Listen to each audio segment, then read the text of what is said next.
Hello, and welcome back to another episode of Conscious and Curly, a place for the human experience. I am your host, Angelica, and welcome back. It's been longer than I wanted it to be. We'll get to that in the catch-up. But yeah, if you aren't watching me, you can watch me on YouTube, and you should subscribe and feel free to leave a comment, join in my conversation. Let's make it a discussion. If you are watching on YouTube, or if you're already listening and don't know, you can listen on Apple Podcasts, Spotify, anywhere you can find podcasts. I would love it if you would leave a review. Engage with me, even if it's cussing me out for taking so long to record. I agree with your sentiments. If that's what you feel, I understand. So yeah, I guess let's catch up. My son was sick for a week right after I released my last episode and was so excited about returning and like, yeah, I'm going to come back. I'm going to be here all the time. And he got sick with RSV and was very sick. So, but thankfully all is well. He recovered. He doesn't have any lingering effects right now. But then I got sick. That was right before Thanksgiving. I got sick right after Thanksgiving with, I don't know, a cough, cold, annoyingness. But I am well now. Very grateful for that. What else have I been up to? I've just been living life, trying to make things work, living the daily hustle. I've got some private yoga clients that have been keeping me busy. I'm grateful for that. Yeah, that's really it. I have also been really into like learning myself and taking this time to try to better myself and just take in and receive all information and knowledge regarding self that I can. I'm actually reading a book right now called The Mountain Is You. I recommend it if anybody's heard of it or is interested in reading something about like self-sabotage or like holding yourself back.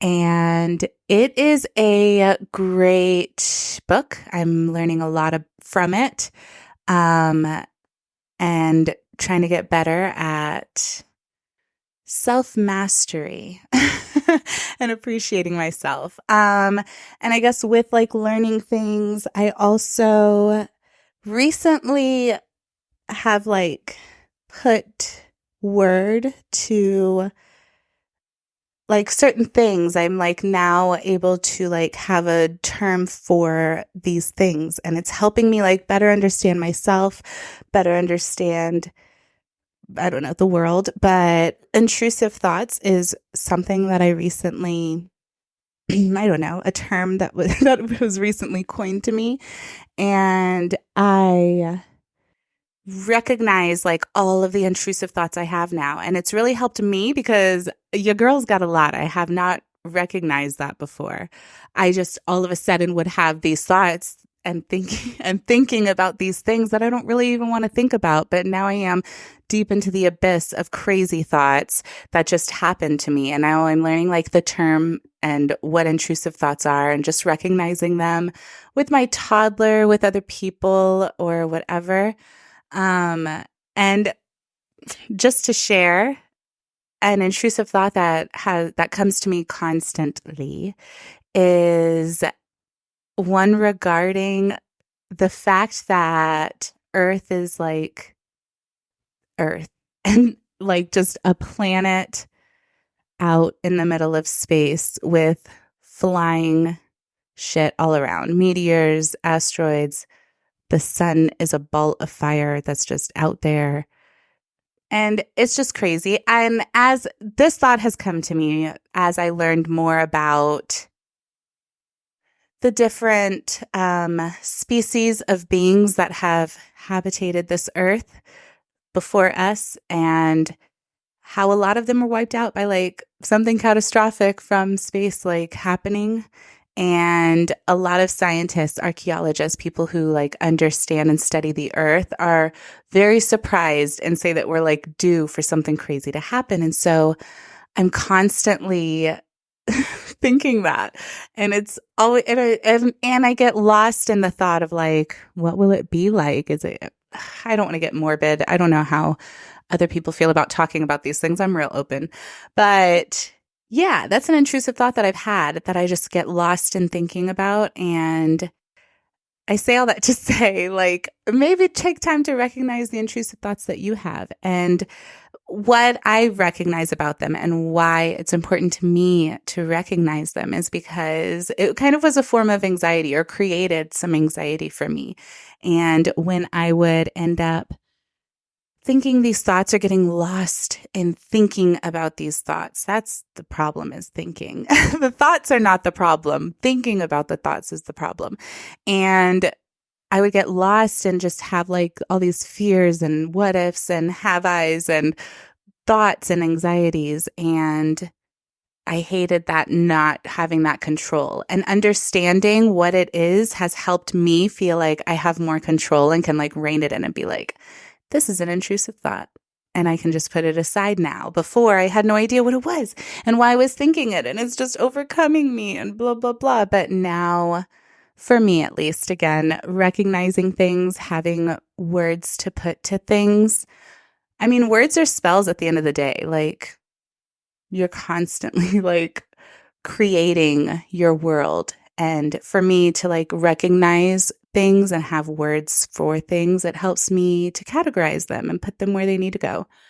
So that's a thing that's been going on, I guess, in my catch up. Also, I don't know if you guys are aware, and this is really the only way I'm going to speak on any like current events happening, things going on in the news, gossip, celebrity, biz, whatever. I don't know if you guys realize, but we are in the age of Aquarius. Every decade, generation, I don't know which one it is. Not decade, generation probably, like era is assigned a different zodiac sign. So like pyramid time was like age of the Leo. And if you notice, there was like the Sphinx and all of the cat-like things that were very, I don't know, they were, I'm trying to think of the word, influenced, like they influenced the art, the culture, what people were. After that, we had Age of Pisces, which was like the Christianity and Jesus and the fish and that whole thing. And we're coming out of Age of Pisces and we are actually entering the Age of Aquarius. This is all like science, stars, moons, all of it connected. But with the Age of Aquarius, what that means is like a lot of things that we've known to be true are kind of fading away. A lot of ways that we have done things are no longer like the ways that people are doing things. People are questioning traditions, questioning like why we do certain things. And with that, things that haven't had like truth or anything real to like stand behind it or uphold it is fading away. And I say that to mean like facades, things that are trying to seem a certain way but aren't really putting in the work or doing anything to be that way, are the truth is coming out. And the whole reason of that is just naturally, if you just look at the way generational people are and like our parents and our parents' parents and how our parents' parents raised our parents, and it was based on what they learned from their parents and then or didn't learn or received or didn't receive. And then our parents kind of felt the same way. If you even look at how we're having children later now, because before we needed to have children to work, and then so people got married young, had children because they were assigned land young, they had land to tend to, families to have, all young. And then our parents kind of just continued the young thing without really understanding why. And then once they were realizing like, yo, I got these kids and I don't even understand how to be a parent yet, which a lot of us went through. Sorry, moms and dads, but it is what it is. And we've learned from seeing them, from being parented by them, like, chill out. We're going to wait a little longer till we have kids. Some of us did, and majority of us. It's just a generational thing. There's a whole study behind like, people are getting married later. People are having babies later. And it's just because it's how we learn and what we've gathered and decided to put down from generations before. And with that, we are now in a generation that asks questions and that is wondering, why are we really doing things the way we've done things? Going with the whole, it's just what we do, or because your parents did it that way. It doesn't work for the generations now because we've been more conscious with raising them, because we've allowed them and given them the space to express themselves and to ask these questions. So I say all that to say what is happening in media and with what we're learning about celebrities or people who have held a certain status and had power for a certain amount of time, and now certain truths are coming out. All of this is just Age of Aquarius. Will and Jada being like our staple and idea of like marriage, all while little tidbits and hints of what their marriage really was or really could be was leaked. We ignored it. Age of Aquarius, now it's coming out. The whole situation with Diddy and who he really is, even though, again, there have been little hints, little tidbits of information trying to get out that we ignored, that the scheme or the facade was able to uphold without the truth for a little bit longer. And then now we're in the Age of Aquarius where all that is just fading and truth is coming out. And I say all that to say, do the work, people, and make sure that truth always comes to light. And we are now in a time where that is just coming to fruition more than anything. And recognize maybe different ways in your own life that things are coming out, or you're recognizing things about people or situations, or not able to handle situations or people anymore. You just internally have come to your head and you're done. And there's maybe a reason for that. You're forced to face and do something about it and forced to see the truth. Yeah, I say all that to say we are in the Age of Aquarius. Welcome. It's not a scary time. I think it's a beautiful thing.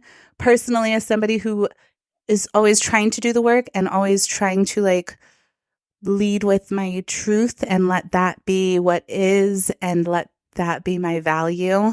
I like this time, and I think those type of people should win. So I'm excited to see what's going to happen and see how things shift.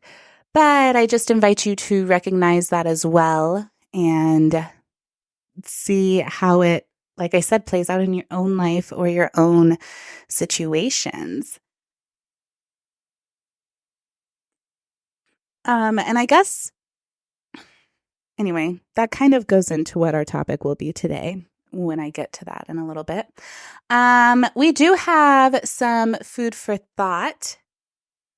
Did you know that semen may be good for depression? According to medicinenet.com, semen contains several chemicals, including serotonin and oxytocin, and various other hormones, and several prostaglandins. Lord, y'all. Prostaglandins. Sorry, all doctors and nurses out there, that may act as mood enhancers. Moreover, it contains melatonin, the hormone that helps you sleep. Studies report that various chemicals in semen may help reduce depression when absorbed in the body through oral or vaginal sex. And I wonder, just a little side note, if that's also true anally. Just curious, because you're still absorbing it in the body.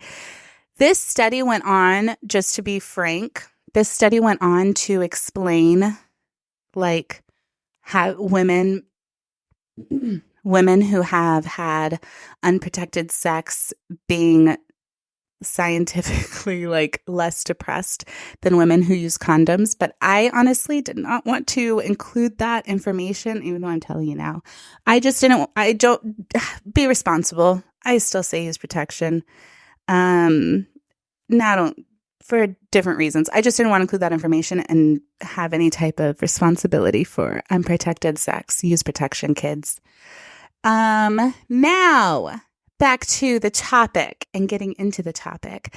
I kind of feel like what I was talking about earlier about like just facing truths and things fading away that we uphold just because of what it seems. I wanted to discuss people pleasing this episode. I'm no expert on it. I'm a reforming people pleaser myself. And I just wanted to kind of give insight and share information or just like observations that I've learned in my own healing process.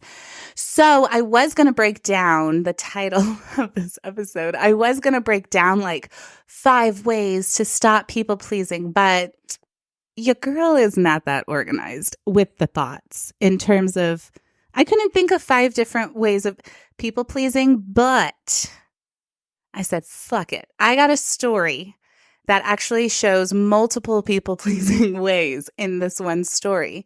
So I'm just going to share the story. The story is actually what inspired me to even talk about this.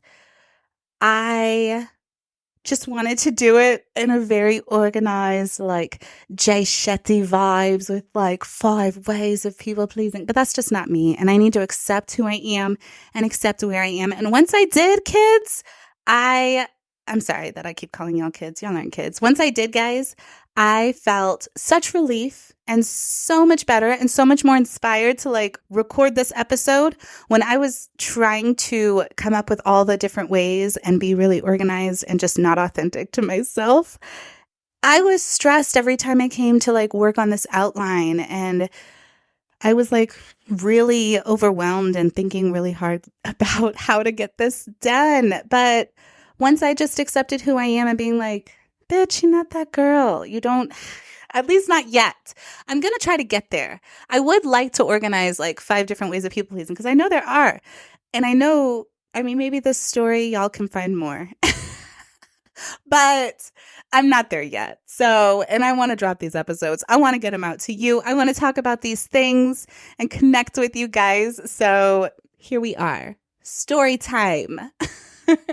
Okay, so about 2021, I went on a date with a man who later went to jail for murder. Okay, let me get into it. So I met this man on an app. I'm not going to name drop anything. Nothing. And he like situated, whatever, communicated, organized a date. We went on a date just to a place here in San Antonio, locally, out at a little shopping center, and had a good dinner. It was good. We had a lot of fun. I just really wasn't attracted. I just didn't feel like I wanted to see him again afterwards. And he's actually, so what happened was he ends up hitting me up after our date, like a couple days later, and was like, hey, I'd like to see you again. I had a lot of fun, blah, blah, blah. And this is people-pleasing instance number 1.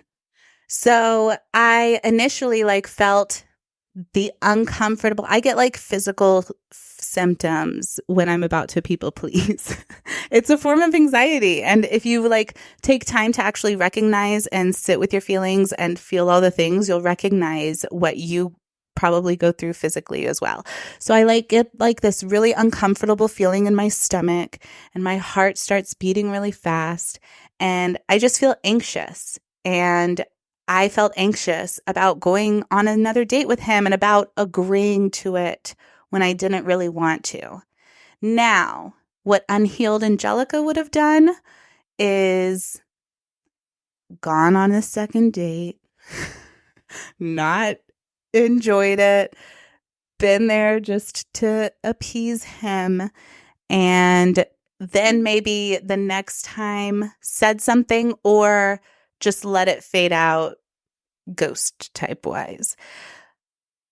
I decided in that moment, I'm tired of feeling this way. I'm tired of having this feeling. I need to learn how to set boundaries. I'm going to learn right now. I don't even know who this guy is. This is a perfect time to do it. So I let him know, and this has actually become like my template. Sorry to anybody who's been like let down by me. Not even let down. I don't think of it as rejection. This is another thing I've learned with boundaries. I've had to change how I think about them. This is, oh my gosh, y'all. I think I'm breaking down the 5 ways of people pleasing right now. I just needed to talk it out with you. Okay. Number 1, I feel like I had to reorganize, like rewire how my mind thinks about people pleasing or even like appeasing people. I always felt like letting somebody down was rejection. And I've changed my way of thinking about it. I don't see it as rejection anymore. I see it more as like redirection. I'm redirecting them to what actually aligns with them rather than wasting time with me who knows I don't want to be with them. And this goes for any type of situation, a job you don't really want to be in, any friendship or whatever.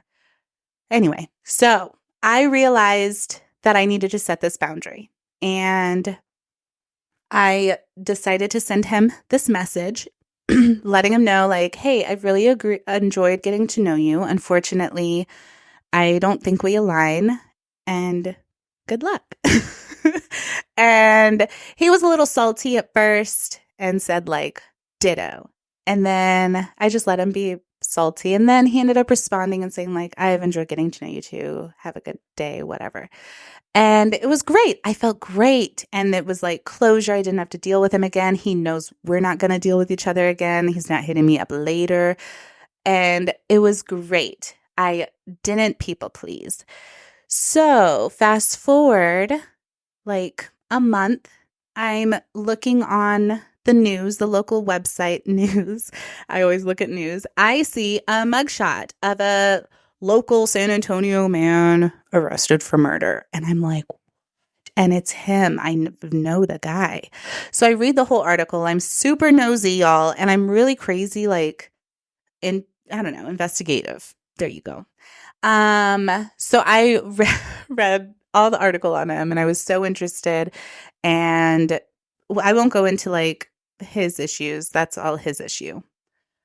Okay, that happened.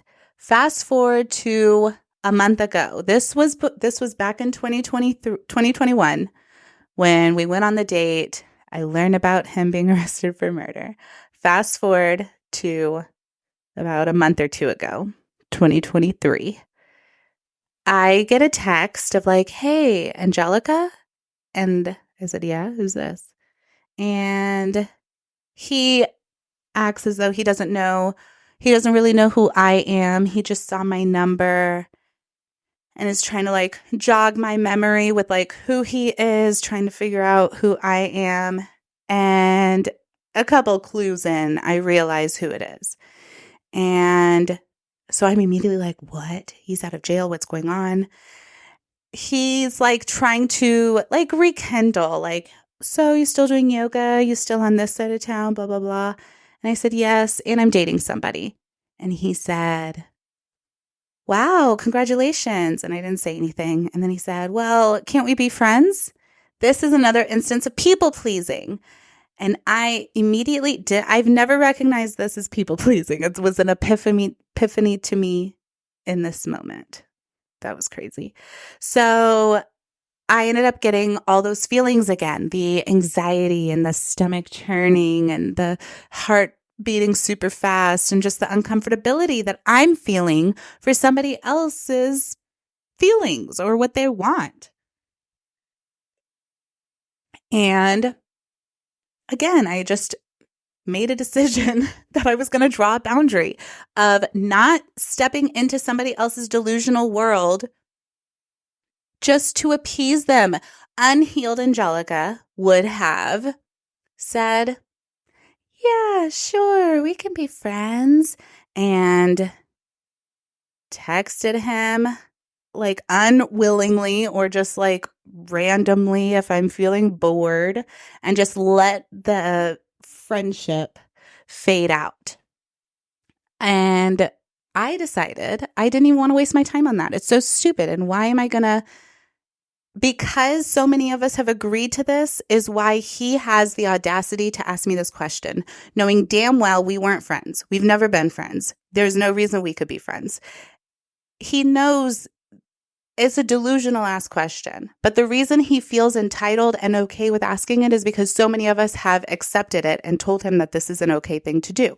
And I am tired of that.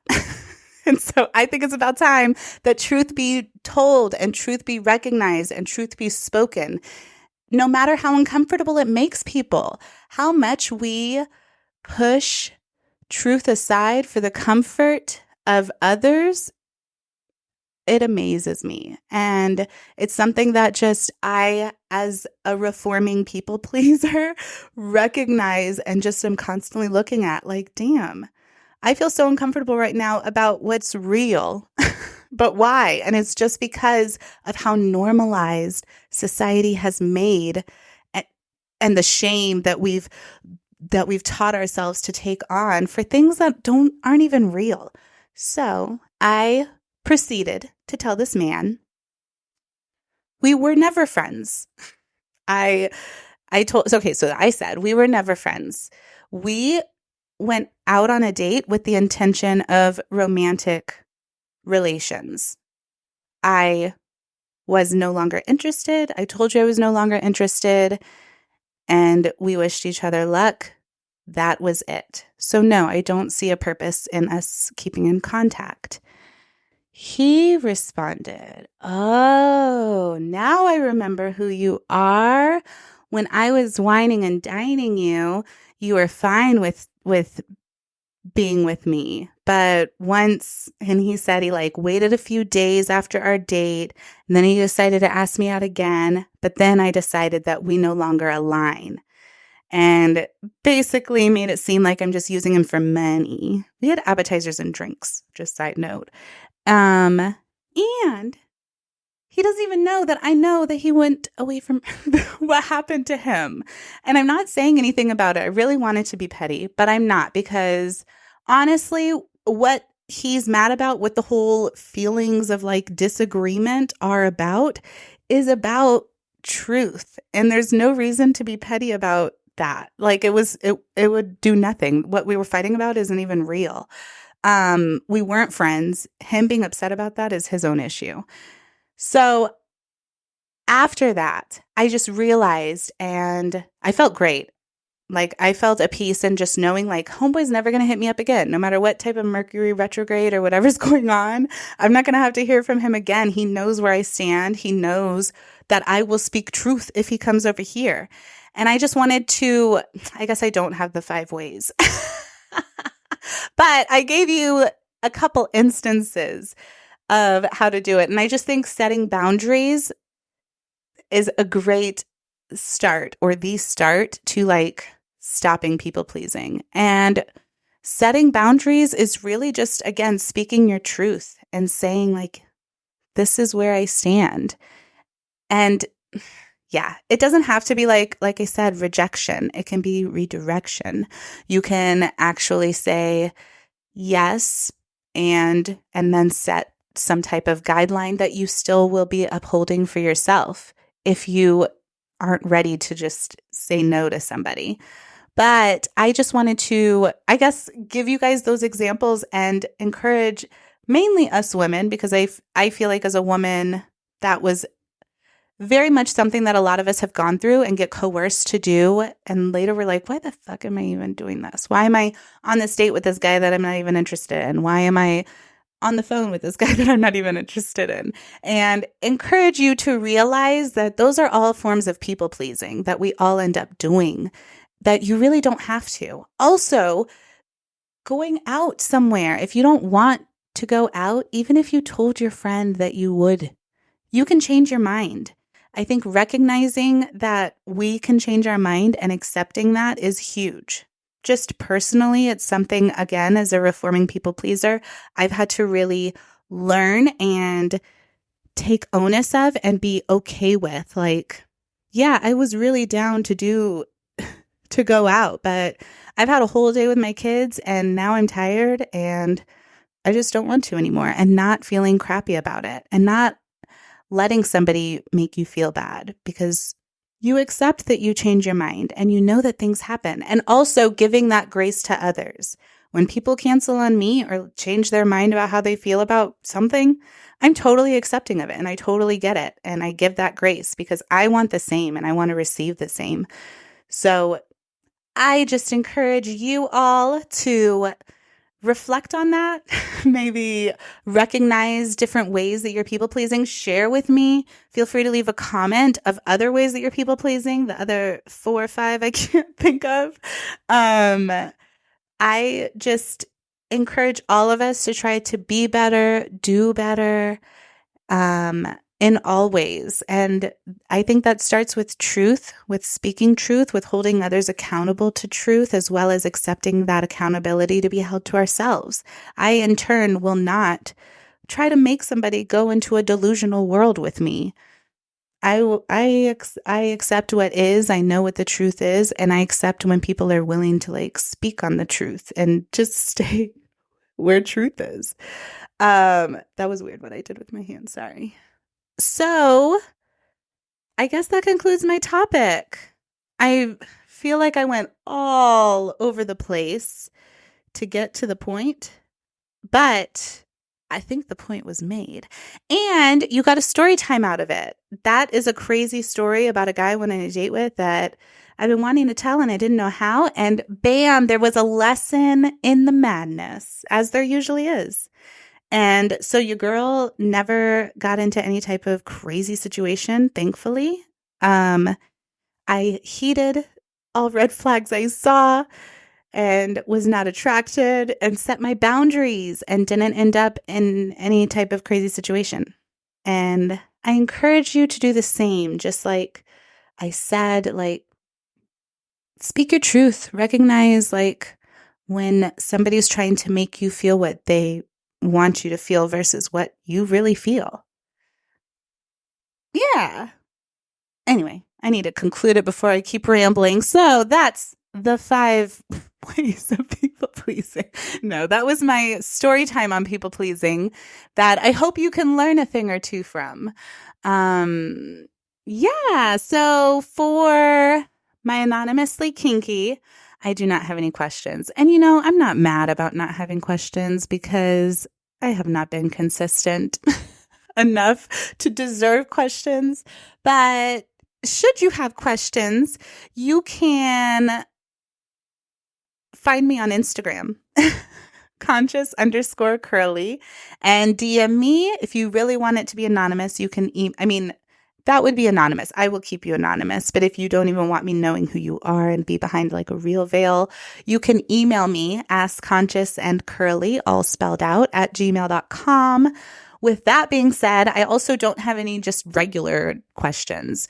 But if you have any questions about regular things, not necessarily kinky questions, just life, love, and anything else, aliens or truth or anything, you can email me, askconsciousandcurly @gmail.com. And I guess that concludes this episode. Thank you guys for joining me yet again. We will be here again. I'm not going to make any promises on when, but we will be here. And I hope you enjoyed this episode. Show me some love if you feel the need. And until next time, you guys be safe out there. Bye.